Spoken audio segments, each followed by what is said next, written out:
Assalamualaikum warahmatullahi wabarakatuh. Bagaimana kabarnya anak-anak? Semoga kalian dalam keadaan sehat di rumah, tetap laksanakan protokol kesehatan, pakai masker, jaga jarak, sehingga masa pandemi ini dapat kita lalui bersama, tetap dalam keadaan sehat walafiat. Anak-anak, sebelum kita membahas satu persatu dari materi IPA, anak-anak, materi IPA ini ada di kelas 10, di 10 akuntansi, 10 administrasi perkantoran, kelas 10 bisnis daring dan pemasaran. Nah, kebetulan saya mengajar di kelas 10 otomatisasi tata kelola perkantoran atau kita sebut dengan OTKP. Nah, sebelum kita mempelajari satu persatu, di sini saya akan menyampaikan pengantar materi apa saja yang nanti akan kita pelajari selama 2 semester atau selama 1 tahun tentang mata pelajaran IPA.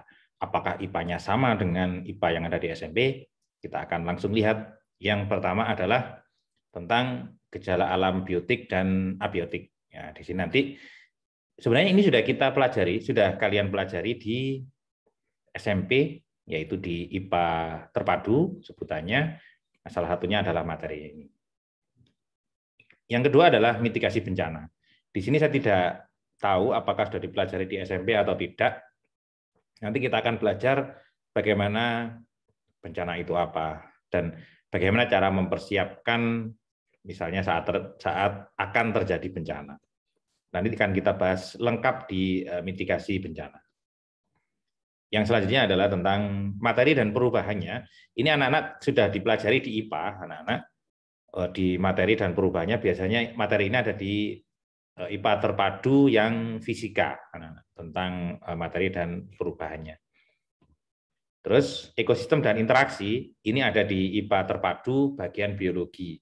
Tentu anak-anak sudah belajar ini di SMP, jadi kita akan mereview saja nanti ketika kita belajar tentang ekosistem dan interaksinya. Barangkali ada buku yang masih tersimpan di SMP dulu, bisa kita pakai lagi nanti. Yang selanjutnya adalah keseimbangan lingkungan. Ini juga sudah ada di SMP, anak-anak. Bagaimana kerusakan lingkungan itu terjadi, bagaimana cara memperbaiki, bagaimana cara mencegahnya, nanti kan kita pelajari di keseimbangan lingkungan. Nah, selanjutnya adalah ada di materi limbah dan penanganannya. Tentu anak-anak juga sudah pernah belajar di SMP. Jadi rata-rata materi yang akan kita pelajari di IPA, di SMK, itu banyak yang sudah dipelajari anak-anak di SMP, termasuk limbah dan penanganannya. Yang selanjutnya adalah tentang polusi, anak-anak. Ini juga sudah dipelajari, biasanya ada di satu paket di IPA terpadu itu. Selanjutnya adalah kita akan belajar tentang analisis mengenai dampak lingkungan atau AMDAL. Barangkali ini adalah materi baru yang belum dikenal oleh anak-anak. AMDAL itu apa? Nanti kan kita pelajari. Nah, yang terakhir adalah, anak-anak, kita akan mempelajari tentang yang tidak kalah penting, kenapa anak SMK kok harus mengenal tentang K4 atau kesehatan, keamanan, dan keselamatan kerja, karena nanti anak-anak akan melakukan yang namanya PKL, anak-anak, atau prakerin.